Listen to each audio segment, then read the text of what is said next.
Well, here we are. Thank you, everybody, for this amazing and warm welcome. Note of introduction, felicitation. I feel quite overwhelmed. And of course, it's with immense pleasure and pride that I'm here today to speak on issues that resonate deeply with the institutions and the people who've made this lecture possible, and the city where we are gathered.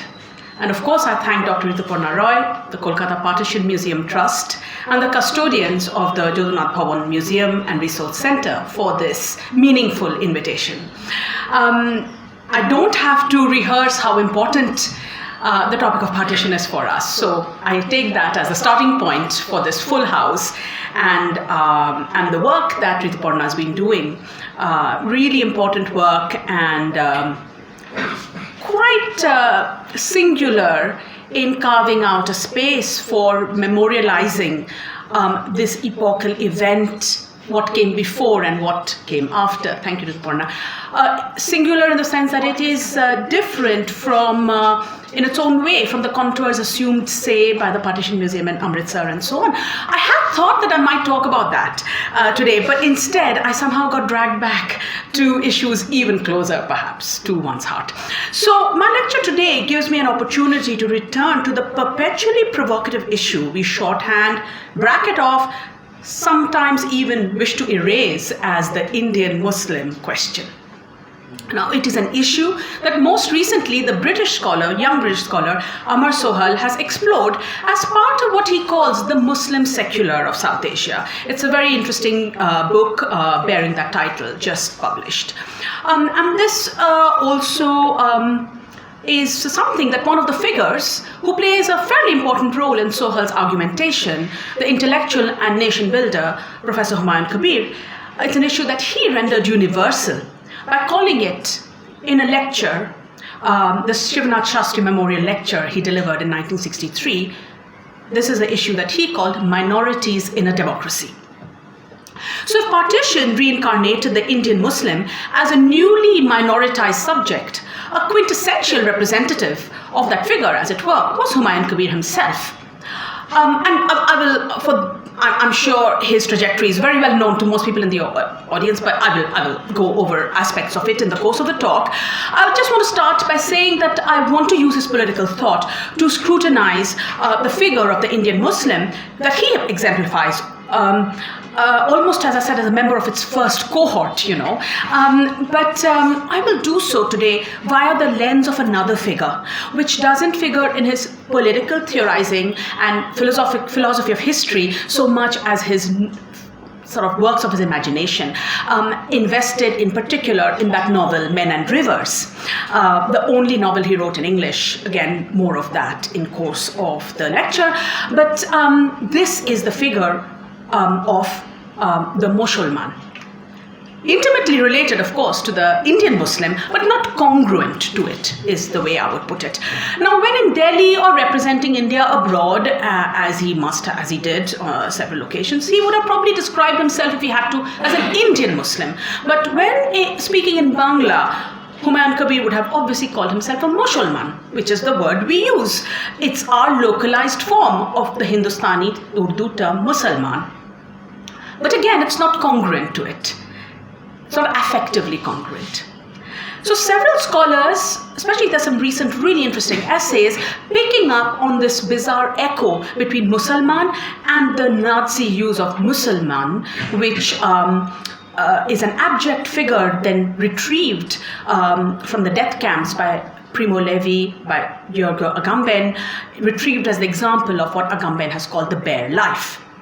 So this bedraggled, barely able to stand, infinitely weakened Musalman might remind us of what a recent scholar has called the loss of Hindustan. That's Maulana Asif Ahmed's book. My talk, however, is emphatically not about losses and abjection. I know this is a perspective we share as interlocutors and people who have discussed what a partition museum in Kolkata must do. We have talked, of course, memorialization involves a reckoning with loss, but I think we're also quite invested, and in this Rituparna and I agree, in thinking about and making or showcasing attempts to move on, to restructure lives. Everybody did that. We had to do that, whichever part of the border or even out of South Asia you found yourself because of these events. So my talk is therefore about that kind of mode rather than losses and abjection.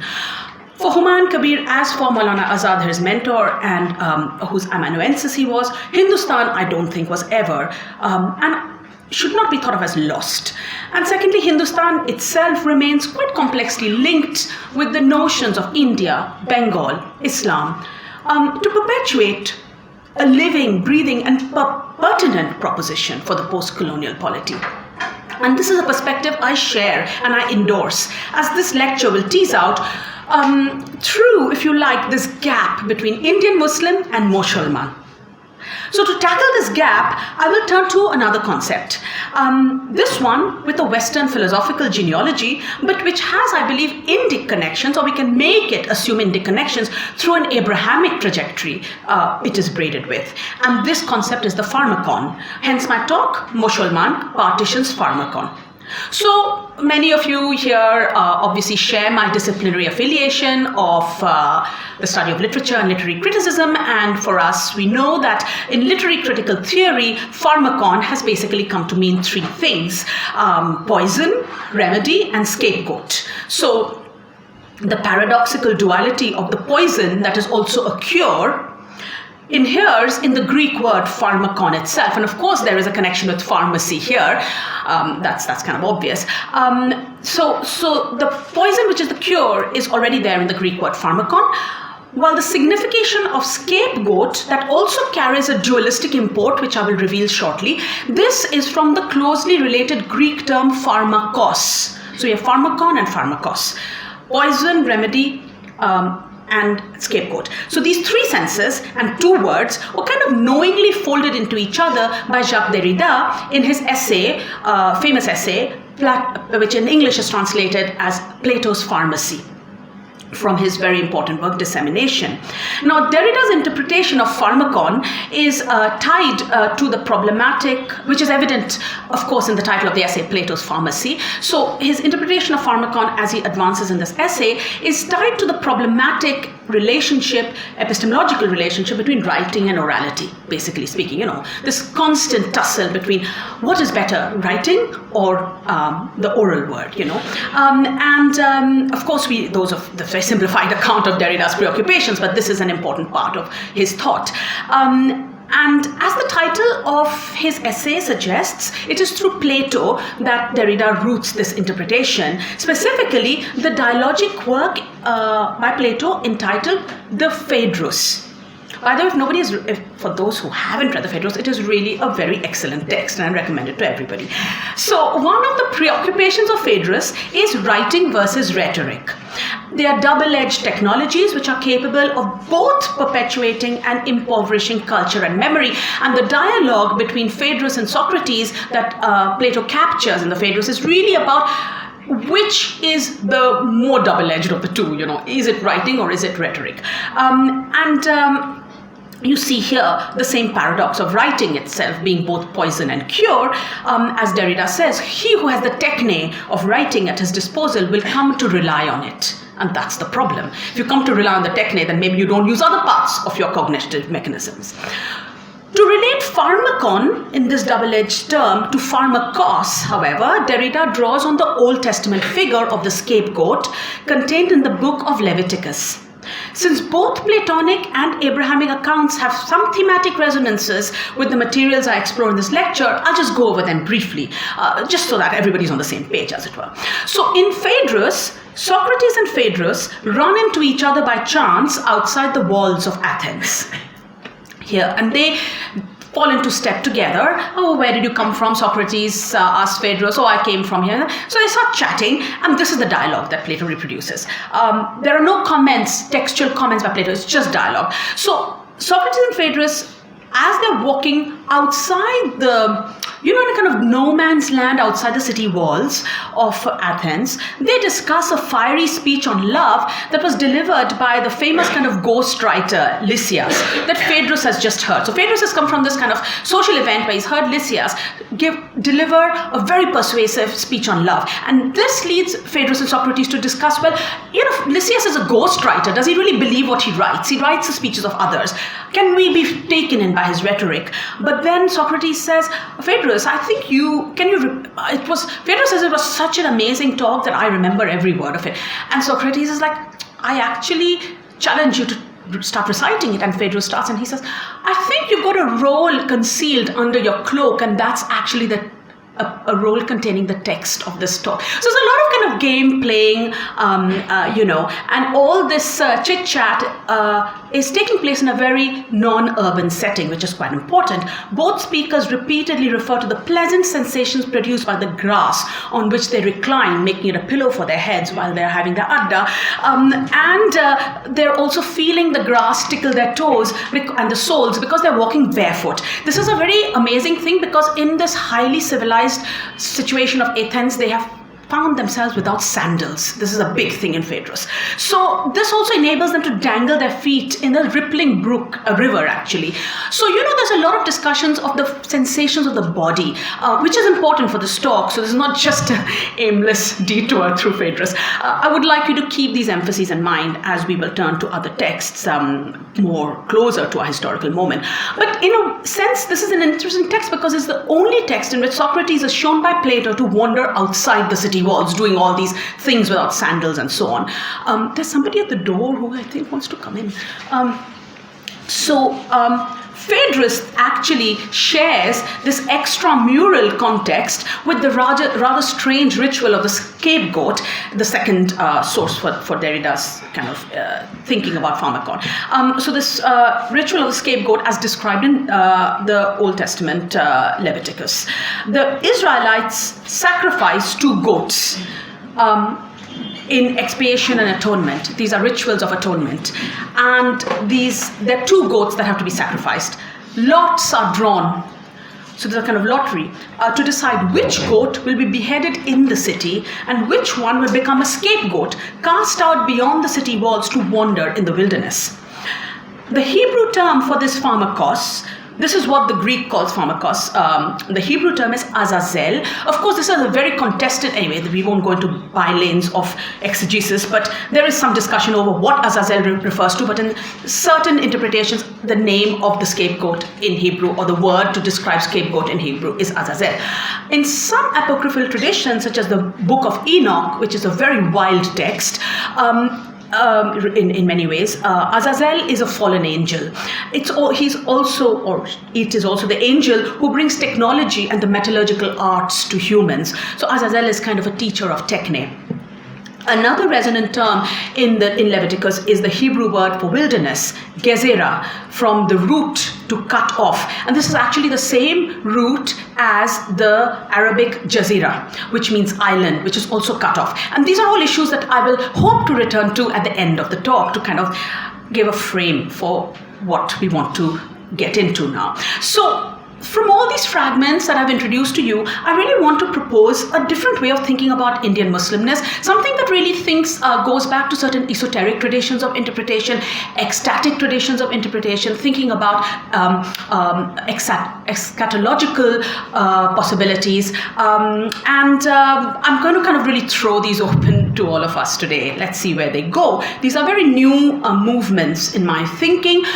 As people who've been following my writing know, over the course of my career, which began not at all as a specialist of South Asia, I have considered it as a duty and as a challenge as well, to develop my training as a literary critic, to claim and explicate Indian Muslimness as productive subject position, politically, philosophically, aesthetically, and ethically productive. And it's from that position it's productive and not a plangent subject position that I speak and write.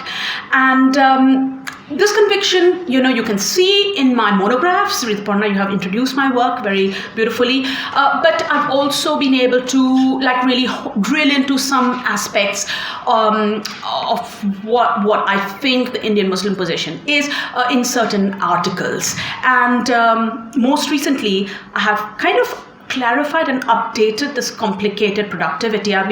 My first article on what is an Indian Muslim and why is it a minority position, that is an interesting one, was one that I really wrote exactly 20 years ago, or published 20 years ago.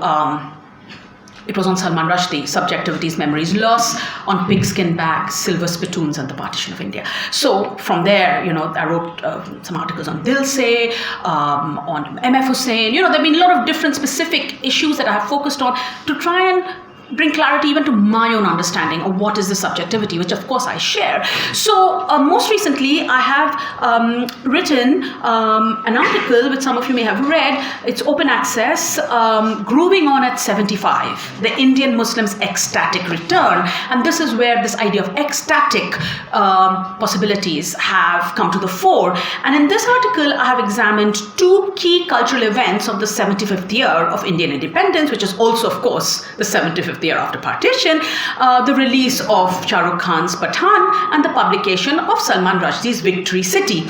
And I've done this against two political theoretical readings of the foundational minority status that interlocks Indian democracy with this category of the Indian Muslim. And one is an essay by Amir Mufti, which is called The Grannies of Shaheen Bagh. It's an excellent essay where he goes back to those Shaheen Bagh protests and really gives a very interesting reading of them. And that's, of course, of our times. The other essay is, and this essay, Minorities in a Democracy, by Ananya Kabir, which I alluded to at the beginning of the talk. So Mufti places recent popular protests that have occupied urban India's public spaces in a genealogy of brutal assault on minority groups, which, however, cannot quell the ludic genius of what he calls an arts ecology, which is sort of surreptitiously irrigated by the creative and performative modes of Islamic Eighth South Asia that continue to ramify underneath this edifice of Hindutva power. And Mufti's reading from the horizon of the present contrasts with the rather naively optimistic past enshrined in Humayun Kabir's lecture of 1963, Minorities in a Democracy.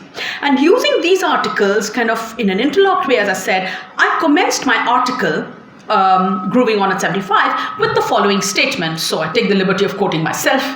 I quote, "The 75th anniversary of the birth of India and Pakistan is also the 75th anniversary of the category of Indian Muslim. It is not a status that sits lightly on its claimants. Carved out as the vulnerable reminder of partition, sharpened into the touchstone of secular democracy, and now, as Amir Mufti reminds us, undercoding a violent recoding through the relentless onrush of Hindutva power, to be Indian Muslim today is to sustain a peculiar simultaneity of pain and pride while staring into the abyss with feet firmly planted on the edge. It is to know that the person identified as Indian Muslim will and can go nowhere. That the secular democratic credentials of the post-partition nation was built on the statistics of our presence. Yet that the briefest of slips can push us over the precipice, short-circuit the daily business of ordinary life to deliver us to lynchers, bring homes under bulldozers, throw us behind bars. To know all this is to be, alongside ever-present and important divisions of language, caste and class, it is to be unified by precarity." Unquote of myself. Now, of course, like all articles with responsible editors, this one went to two reviewers. A well-meaning reviewer, reviewer 1, I won't bother to tell you what reviewer 2 said because, it's really too banal. But maybe we can talk about that over a cup of tea. But reviewer 1, who was quite useful in pointing out a few important things which I incorporated, also advised me to change we to they or drop these statements altogether because they were too personal, they were too sectarian. I tried. I did. In my revisions, I went back, I took the we's out, I put the they's in, and it just didn't read right, And I therefore did what all of us love to do, we use a footnote. I put in a footnote, a long footnote, and I said, I quote from my footnote, I speak from an Indian Muslim subject position. These statements represent a considered rejection of scholarly neutrality as inapposite response to publicly visible minoritizing programs against India's Muslim-identified population. What is the value of an academic stance that prefers not to confront the implications of such escalations? An anonymous reviewer advised me to change the language here to neutral grammatical forms, as it was reading like a manifesto that didn't work for them. So I urge readers to imagine what these statements would have read like with the pronouns are, we, and us replaced by them, they, and their, and ask what may be gained or lost by such a substitution. End of my footnote. As I continued in the main body of the article, I quote, in its 75th year, Indian Muslimness, in all its battered precarity, has also seen an audaciously ecstatic return. This essay, which dares to utter we rather than opt for the neutral they, may be seen as joining forces with that audacity. So what I want to do today now, after all that, is to kind of present also a lecture in a similar vein, a kind of ecstatic return. But what I want to really do is go back to those works that I have been referring to of Humayun Kabir's, the essay on minorities in a democracy, the lecture, and Men and Rivers, the novel. And I'd like to use the remaining time I have to think a little bit about returning to those, as I said earlier, naively optimistic materials from the horizon of the present that we are only too aware of is a precarious one. Now, precarity is not the only factor that generates commonality amongst the millions of Indians who share this post-partition condition of being Indian Muslim. Equally significant is an experiencing of Islam that is finely shaped and therefore rendered distinct and specific by what we can call the Indic sensorium. I know the word Indic is also problematic. I mean, this is a problem. Every word we use will have some problems. We have to be aware of what the problems are and, etc. So I use the term Indic quite consciously to denote a cultural continuum that encompasses peninsular India, stretches into the mountain zones cartographically occupied by the regions and nations of Pakistan, Kashmir, Nepal, the northeast of India, Bangladesh, Myanmar, regions and nations, and spills out into islands and archipelagos of the Bay of Bengal and Arabian Sea, including Sri Lanka. But now I'm just wondering, where does Indic not go? Because I've decided that where there's a Shilnora, there is the Indic sensorium. So we can, and the Shilnora has gone even to Fiji. So, I'm a bit, my mind is a bit boggled by this and I have to recalibrate. But I'm seriously thinking that this is my Indic. So wherever the relationship between Islam and the whether the relationship between Islam and the Indic sensorium is rejected or accepted by individuals practicing their faith is another matter. The assertion that I'm making is that it exists. This Deshi or vernacular inheritance renders the Indian Muslim vulnerable, of course, to another source of precarity, a kind of opprobrium or distancing at the very least from Arabicized juridical and global strands of Sunni Islam. But it is the source of the minoritized productivity I am identifying as particular to the Indian Muslim subjectivity. And I think when looking back, I think there are two places I've best articulated this approach. One is the exploration of terracotta in my book Partitions, Post-Amnesias, and in a connected way, there's a long essay I wrote on M.F. Hussain, where I read his autobiography in Hindi against, of course, his depiction, his infamous depiction, but important depiction of Hindu deities in his art. And I think we can equally see the sensorium as illuminating the art of Raza, which I recently saw a big collection of in Paris. So it's kind of making me think that going to this Indic sensorium is something that Indian Muslim creators do very regularly. And it is also my route into Men and Rivers, a slim novel about the life of the peasant fisher folk of the sensorium of the Bengal Delta. and I have my copy here. It is getting so bedraggled, and this is it. The cover has also disappeared in its various travails and travels, but this is it. It's a very short, very, very slim little novel, and it's dated. It was written and published in 1945, so it's a kind of proleptic partition novel. And there are some others like this, Ahmed Ali's Twilight in Delhi. You know, there's a whole genre of novels where it seems there's an onrush of fears and premonitions, making people sit and write certain narrative fictions, you know, of what is about to come, what has gone, and so on. And so this is one such novel. It was published by Hind Kitabs in Bombay at the height of an acute wartime shortage of paper. A decision that was motivated by what a more recent publisher, Orient Longman, recognizes in their preface to that edition as, I quote, being a particularly venturesome idealism of the brave new world of Indian publishing and Indian readership. So it's very touching, I think, to remember that in the middle of war, shortage of paper, this book, this manuscript was accepted for publication, and it saw the light of day. What I have here is the Orient Longman edition that I've been commenting about, and it's a 1981 edition. It has been reissued and republished in several editions, actually. But this one notes in its preface, the novel broke new ground in at least two directions. Firstly, while regional novels had become a fairly common feature of fiction by the 1940s in most Indian languages, the English language fiction of India had not yet ventured into the backwoods as confidently as this work did. Set on the banks of a river deep inside what is now Bangladesh, the novel presents, so it is 1981, so you know, you can actually think of Bangladesh by now. Set on the banks of a river deep inside what is now Bangladesh, this novel presents people who live and events that happen as if the British never conquered India. Secondly, this novel invaded some bastions of orthodoxy carefully nourished by Englishmen. India was still part of the British Empire, it was 1945, and leading Indian universities were academic purists in the approach to the study and teaching of English literature. Yet Men and Rivers became the first novel in English by an Indian author to be prescribed for reading by Madras University for its inter-art students. Mysore University followed soon after. The university prescription set an academic seal on the critical acclaim the book enjoyed on first publication.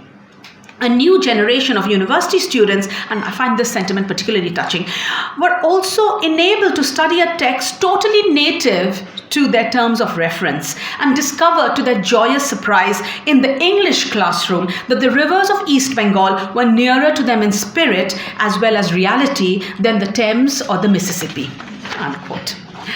These observations made in this preface by nameless person in the press, I don't know who wrote it, but they were very salient and touching. They pick up on and remind us of the distinguishing features of Men and Rivers. Indeed, the contradictory combination of regional subject matter and a certain timeless quality, as it says, it seems the British had never even come. I mean, those temporal markers of progress do not enter this novel space at all. What is interesting is that this timelessness, quote unquote, and the regional quality combined with the English language and prose, you know, the novel form. Because English language novels from India written around 1947 were definitely vehicles of a kind of forward-looking post-colonial modernity, and that would be consonant with the author's biography, which is a good moment, again, to just go over a few of its important elements. Humayun Kabir, who actually is the older brother of my paternal grandfather, Jahangir Kabir, was born in 1906 in Faridpur, now in Bangladesh. And Faridpur, of course, was a center of foment, and a lot of people I know, whenever I mention my Faridpur connection, will always come up and say, we, also have a Faridpur connection. It was a very, it was not a backwater, actually. It was central to certain imaginings and political, developments in this period. So Faridpur was where they were from, but he died in 1969 in Delhi, where he had lived since 1945, the same year as the publication of Men and Rivers. Since 1945, Humayun Kabir was in Delhi working for the Congress Party, and after 1947, he fulfilled several advisory and ministerial roles in Nehru's government. And politics aside, as people know here, he was a versatile and prolific intellectual who had studied at the universities of Calcutta and Oxford and lectured at Andhra and Calcutta universities before plunging into anti-colonial struggles. And he produced a stream of editorial, critical and creative work in both Bangla and English. But what is interesting is that Men and Rivers is his only English language novel, which narrates the precarious existence of the boatmen of Bengal's Podda River who fish, till the earth and turn jungle into farmland. This is, Richard Eaton territory, really. And all the while battling the caprices of river, cyclones, and of course human emotions. The novel thus exemplifies how the post-colonial modernity of the early Indian English novel was complicated by region and time, topos and chronos. Authors affect worlds, their exposure to vernacular sacred hermeneutics, and their personal estrangements as a consequence of living through anti-colonial and colonial modernity injected their works with the contradictory valence of rationalism and myth. In novels from just before 1947, such as Men and Rivers, premonition and biroho, the sense of biroho that something is going to take us away from all this, complement each other to condense losses and displacements that definitely anticipate and almost proleptically fulfill the ruptures of partition. These perspectives illuminate the deliberate atemporality of Men and Rivers. Written in English, it doesn't even allow us to ask, we could ask counterfactually, if it was written in Bangla, maybe some of the Bangla words he would have used or turns of phrase would have dated the language in a particular... No, it's in a very flat, almost very naive and very, very kind of simple English. So it also has a sealed off evocation of the Bengal Delta, which is connected to no other part on the Indic mainland. So, and there is this vernacular Islam, which illuminates and controls the daily rhythms of the people along with nature. So, this is, one has to really think about are all these things that we know about the partition novel and novels in English and all this, what happens to all these suppositions when it comes to novels such as this one? Now, of course, my great-uncle Humayun Kabir's cosmopolitan sensibility was buffeted by the exhilarations of modernity and responsibility to the new post-colonial nation, because they were all this cohort again of eager nation builders and they were devoted to the cause of the nation. But they were also shaped by the separation from family and from homestead, which these new national borders had made permanent, because as we know from Bengal's experience, people from the east were regularly in the west, so to speak. It was not partition that made a class of people come here. But now with the border, you could not come and go, there was a permanence instituted there. And so this complex lamination of emotions underlies, I feel, the decisions of language, form and theme in Men and Rivers, consecrating a world that the Bengali Muslim upper classes would have regarded mostly as unrefined and actually even un-Islamic for all kinds of syncretic things going on in this world. Now, my family, Humayun Kabir's family, I do feel, going back, thinking about both family oral histories and what I know from my own experience, were kind of a bit abnormal in the sense because we didn't quite share the Urdu-speaking predilections of the Bengali Muslim elite. Of course, the family was not of the Hindu rentier class and neither were they peasants. So what were they, There were there was a Faridpur feeling, a modern secularism, but I feel there was an aspiration to the peasant's habitus. I remember this from my own grandfather's way of life. I saw him until he passed away when I was 11, and I saw it also in his siblings' life ways, and I read it in the choices that Humayun Kabir made in the novel that he wrote here. The family's choices in lifestyle, nomenclature, deportment reveals an interpretation of the commonplace understanding of Bengali Islam as split between the private self and the public, the cerebral and the affective, which itself, of course, is a corollary of modernity, and it is also congruent with Bengali modernism's accepted division, in a sense, division of labor between poetry and prose. Prose, which was aligned to reality, hunger, and the struggle for justice, and thus with the time of history. and politics, while poetry bespoke, never mind, I don't need those things right now, an absence of realism and a sense of distance from the political. Where in this schema does Men and Rivers belong? I really want to again think, where is this anomalous work? Where does it fitting in all these schemas that we know and we use? Humayun Kabir's writings, as I said, include a whole lot of works in many genres in both English and Bangla, but the fact that he writes Men and Rivers, a novel in English, accords on the one hand with his understanding of the novel as a modern form of art. Its realism associated with the development of this, I'm quoting him from his theorizing of the novel. The novel is a modern form of art. Its realism is associated with the development of democracy, the scientific temper, individuality, and political modernity in both Europe and India. But in Men and Rivers, there's none of all this, That's the interesting thing. He's theorizing about all this, but when he writes this novel in English, it's about the Bengali Muslim peasants, folk songs, food, environment, and beliefs. It's described without any overt authorial intrusions. Benedict Anderson in his tells us about the meanwhile. The minute the meanwhile was introduced, you had a very complex world that the novel only could capture. There is no meanwhile here. If you're in one place, you only know what's happening there. And this is actually the crux of the novel's plot. Of people may know there are two characters, Nazumia and Asghar Mia. What's happening in Nazumia's life, Asghar Mia does not know, and vice versa, even though they were great friends at one point, and the whole novel revolves around the estrangement. And the reason for the estrangement, even we do not know until the very end, because we don't have a meanwhile in the novel that allows us to understand what is going on in Asghar Mia's home while we are with Nazumia. So this world, so simple and without the meanwhile, is still nevertheless evoked through fiction, not poetry, and fiction in English. So English, I think, is the answer to the challenge of evoking and respecting emotionally significant attachments, apparently incompatible with modernity. This idea of the Pharmakon, again, you somehow protect it as well as, but if you go too close to it, it's going to become something that you cannot handle. Offering an alternative, perhaps, to the overdetermined Bengali dichotomy between prose and poetry, the choice of prose in English here, with this subject matter, enunciates the relevance of affect to the modern subject. The English language and prose form together control and affect the author's relationship to the past as a world from which his political and domestic choices were bearing him ever further away. Because, of course, had he, like some of his siblings, opted to be Pakistani, he would not have to have left that world of the East. After 1947, then, that world was separated not just by a political border, but by a national ideology of which Humayun Kabir himself was an architect.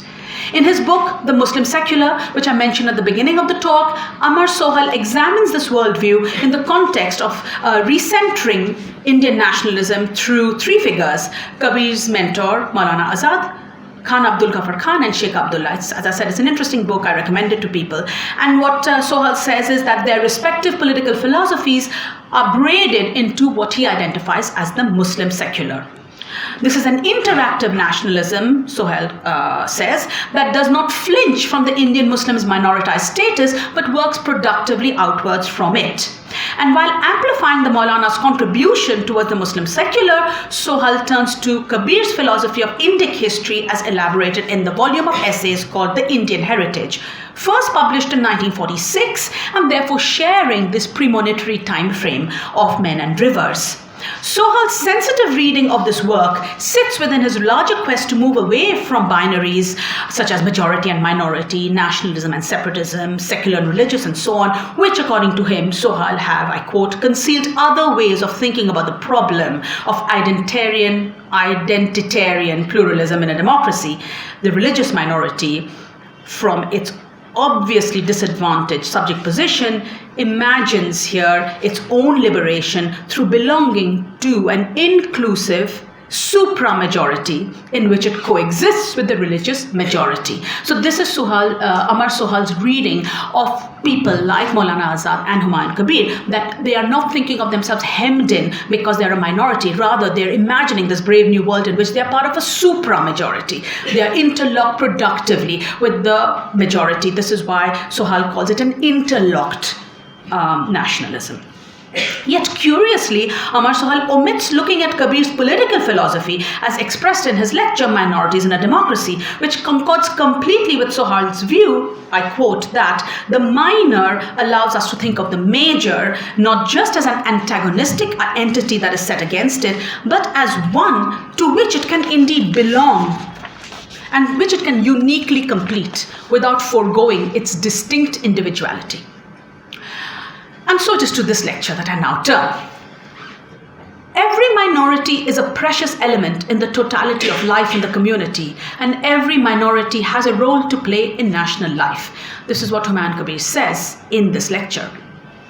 Coming from a voluntarily minoritized individual of newly decolonized India, and I say that because of course we know there were many who were forced to flee and they had no option in this matter, but he was from a family, he opted personally, like my own grandfather, to stay in India. So this is a voluntary decision, not pressed upon by exigencies, of threat to life, which we know that many people had to face. So coming from a voluntarily minoritized intellectual of newly decolonized India, such views that every minority is a precious element in the totality of life in this community. See, these views seem a time capsule of a historical phase in our country where the link between the vitality of a democracy and the security of its minorities could be openly and fearlessly declared, and the dangers of closed minds and systems unambiguously warned against. In stark contrast then to the bulldozer politics of today, to use Brahma Prakash's term, a phrase that covers the material razing of homes, the systematic reduction of history to a black and white battle between indigenes and invaders, as well as the semiotics of, again in Brahma Prakash words, a flat, brute, massive, spectacular machine, aimed squarely at the production and maintenance of fear. In stark contrast to all this is Humayun Kabir's pluralist vision and its daring argument that minorities and democracies are mutually constitutive. You can't have one without the other. I quote from the lecture, "The problem of minorities is essentially a problem of democracy. It is only when personal rule or group rule of a class was replaced by what one may call the consensus of opinion, by the will of the majority, it is only when a community became conscious that all members of a community have certain functions, certain duties, and certain rights, that this question of minorities attained increased importance. In a very real sense, we cannot have a democracy without minorities," he concludes, "without distinct and different groups," unquote. Even more daring is his proposition that, I quote, "every minority is in a sense a Protestant group, a dissident group," unquote. In a sign of the radical openness of the early decolonial period in India, Humayun Kabir can insist both that, quote, "every minority is a heretical group when compared to the majority," unquote, and that this innate characteristic of dissidence brings value to a democracy. His use of dissidence anticipates Amir Mufti's showcasing of the similar sounding dissent, and both words share an etymological connection with apartness. Minorities in the democracy uses this ontology, in fact, to posit the minority as indeed a Derridean Pharmakon. The minority's apartness ensures the stability of what Kabir calls a polycentric social system, the much vaunted Nehruvian unity and diversity, be it sure, but this can be contingently and unpredictably transformed into what Humayun Kabir calls a threat to the health of the body politic as a whole. And that idea of health and the body politic takes us back to the Pharmakon, of course. The tipping point, as he explains in his lecture, can come from both sides. Either the minority groups assert their individuality too much, or the body politic as a whole tries to submerge or suppress the individuality of the separate groups, or even eject it. And here we come to the minority as the pharmakos, or the scapegoat figure, that has to be ejected to restore equilibrium. It is to alert his audience to the long-term dangers of such expulsion that Humayun Kabir uses in the lecture historically resonant terms such as Protestant. But he also speaks of Moors, Huguenots, and Jews as examples of groups whose violent removal from the body politic led to its overall impoverishment. I quote, "Whenever minorities have been persecuted, it has hurt the entire community in two ways. Firstly, by driving out potentially creative and capable people, and secondly, by creating friction and an attitude of intolerance and fanaticism amongst the majority." 1963, can you imagine? These were the words written then. Now, returning to Men and Rivers, with this political understanding of the minority's role in democracy, is to revisit why its peasant world is unambiguously Mosholman. It is not actually that syncretistic in the way it is described. We may impute, we may say that these and these and these things they do are syncretistic, but it's not described as such. It is a Mosholman world, and it is a riparian, riverine world. Its denizens subscribe to rural Sufism, what we understand as Sufism. For them it is Islam.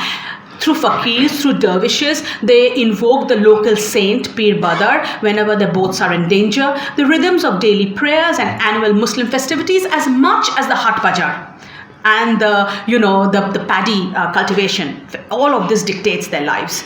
Rooted in this peasant ethos, I feel that this is the Bengali identity, the Mosholman identity that Kabir, the Indian Muslim in Delhi, is using naive realism to cherish. He doesn't want to complicate or mess around with it. It's like, let it just be there. It's important, it's somehow precious. And it is this Muslimness which his secular modernity does not want to dilute. Can we have both together? Can both sit together in a recalibration of what it means to be the Muslim secular? It's really, I suppose, one of the bigger questions I want to ask. To posit that Muslim, that peasant ethos as Bengali Islam's lowest common denominator at a time when Bengaliness itself was being contested in ways that would lead to the most important partitioning, arguably, of Bengal, it is perhaps the ultimate radical and heretic act. It was also utopian and melancholic, for it was from the minoritized perspective of a Bengali Muslim intellectual working for the Indian National Congress that he conducted this act of reclaiming the history, the Bengali history of turning eastward to work through one's modern subjectivity.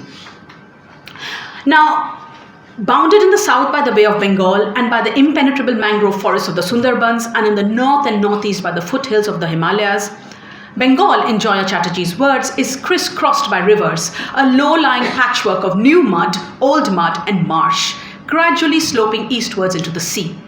Unquote. Partitions, amnesias, post-amnesias, premonitions in Bengal and the Indian Northeast are intimately linked with this eastward thrust, whose geographical history presents authors with several topological possibilities. Thus, in The Hungry Tide, for example, Amitav Ghosh famously has presented the deltaic region of the Sundarbans as the interstices of binaries: rivers, seas, land, water, salt water, fresh water, Hindu, Muslim, human, dolphin. It's all there in that book.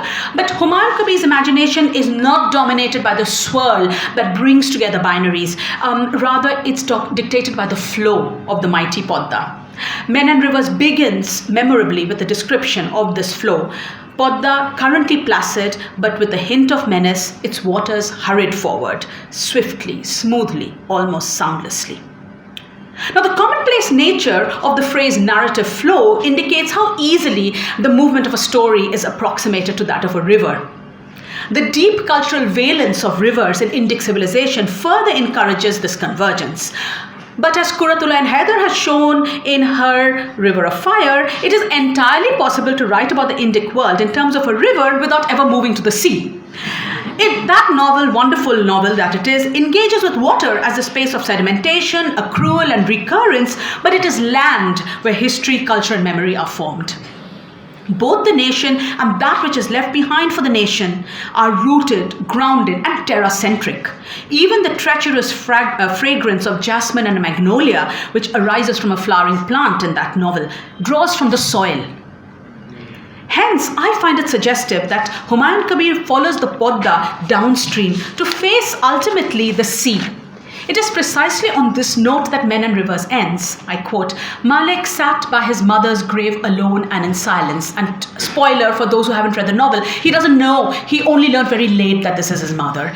And she's actually the mother of his beloved, which now makes it impossible for these two to ever be united because they are actually half brother and sister. So he's completely flummoxed. The story can go nowhere. There can be no happily ever after. And so he sits, that's the last line of the novel. He sat by his mother's grave alone and in silence. In the western sea, boats laden with rich merchandise sailed away. Boatmen sang their songs and played on their flutes. Unquote. That glimpse of the open sea on which these merchant ships ply opens the imagination of the author to the vastness of the Indian Ocean world, even while he was based in Delhi and about to make choices that would tie him to a partitioned India.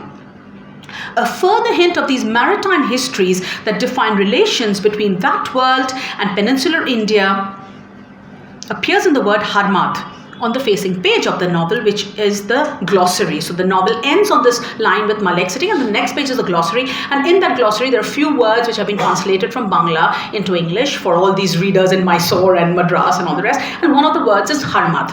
This Bangla word for a group of pirates or pirate ships derives, the glossary explains, from the Iberian Armada, brought to Bengal's shores by the Portuguese. So it's very interesting. While the novel has absolutely no markers of temporality, this little word at least tells us it's definitely situated in the period after the advent of the Europeans to our part of the world. This novel that enshrines deep cultural losses of East Bengal and an uncomplicated adherence to the world of the Mosholman thus ends by opening out to another imagination of India. It is an invitation to leave behind what Rushdie called the cracks in the ground and view the era of decolonization, which after all, Humayun Kabir was part of after 1945 and 1947. To view this era then from the vantage point of what, of course, we have now learned to call the 100 horizons of the Indian Ocean. Is this the hidden secret of Men and Rivers? Is this the Pharmakon? Our teaching is the truth of the truth. It is the exoteric and the esoteric. And the esoteric of the esoteric. It is the secret and the secret of a secret. A protected secret hidden by a secret. Unquote. This is the explanation that the Shia Imam Jafar al-Sadiq reputedly offered regarding the necessity for Shias to keep hidden the esoteric message of the revelation from those unprepared to receive it, and also to protect themselves from persecution through precautionary dissimulation, which is in Islam known as taqiyya. I quote Shafiq Virani, scholar of Shia Islam. I quote Shafiq Virani, since the earliest days of Islam, the precarious existence of the minority Shia, remember the emphasis we've been following on heretics, minorities and dissidents and Protestants. So since the earliest days of Islam, the precarious existence of the minority Shia forced them to practice taqiyya as an almost innate and instinctive method of self-preservation and protection. And Virani adds that the Shia even have a specific legal term for regions where taqiyya is obligatory, dar al-taqiyya, the realm of dissimulation. The Indian Muslim at 75, as analyzed in the essay that I wrote, which I started talking about, there for me, I see this Indian Muslim at 75 exemplifying how, in Virani's words, the practice of dissimulation was reworked in the Indic milieu in unprecedented ways, which has indeed become, for its Muslims, a veritable dar al-taqiyya, a space of dissimulation. And now I'm wondering whether the secret, the Pharmakon of the Mosholman in Men and Rivers is not precisely an act of dissimulation. Thinking about where does the story go, the narrative flow that sort of peters out with the frayed edges of the Sundarbans and looks beyond them to the space, open space of the Indian Ocean. And indeed there is a segment in the novel where Malik disappears and comes back because he had been abducted by pirates, by all these mock pirates, and he's had his own adventures and come back. This ability to escape the peninsular heartland space with all its heartaches, I think is actually a part of reclaiming the Jazeera or the Gezira, with which I again began, the cast out, the space that is cut off. And the Jazeera, of course, is also a way of thinking, not just about islands, but about islands that are connected to create another form of epistemology, of fragments, of archipelagos, and people who have been following my work know that I've been thinking these things through in different ways. So taqiya then does not imply just going underground, wearing one's dissimulation on one's sleeve and moving towards the open ocean, or gesturing that might be a way to go, through mastery of the representational protocols of narrative. That I think is going on in the apparently extremely simple and artless novel Men and Rivers. This is another route for survival, not merely with dignity, but through enjoyment. Through flamboyance, perhaps, as in the film like Pathan, through extreme, mastery of the English language and its fictional protocols, as Rushdie has done, but also, I think, through the other end of the scale, as Humayun Kabir does in Men and Rivers, by going back to the Hat Bajar, the Gan, the incantations, the defeating of the crocodile and the fishing of the boal, and all these joyous activities that are the realm of the Mosholman world and are far out of his reach in Delhi, but within his imaginative reach, and recreated by him as such. So this is all, these are really modes of taqiya for living in a manner that performs, to use Sylvia Wynter's phrase from the writings on radical blackness, it's a form of doing human, not just being human, but doing, acting, enacting humanity. From this topsy-turvy world then of semiotic inversions, we can understand perhaps the full significance of Humayun Kabir's assessment of the minority as the Pharmakon and the heretic of the world. Amir Mufti also reminds us in his essay, which I've also referred to, Grannies of Shaheen Bagh, Mufti also reminds us of the defiant assertion of the most famous Sufi heretic of all, Mansur al-Hallaj, who said, An al-Haq, I am the truth, and for that he was hanged. Through Faiz's ghazal, Hum Dekhenge, which has been circulating also ever since the Shaheen Bagh protest took off, and Mufti points out that through Hum Dekhenge and its recirculations since that moment, this assertion, An al-Haq, I am the truth, continues to ring through the desert of the Indian real. The heretic has no choice but to proclaim the truth, and the majority maybe has no choice but to hear it, even if choosing not to listen. Thank you.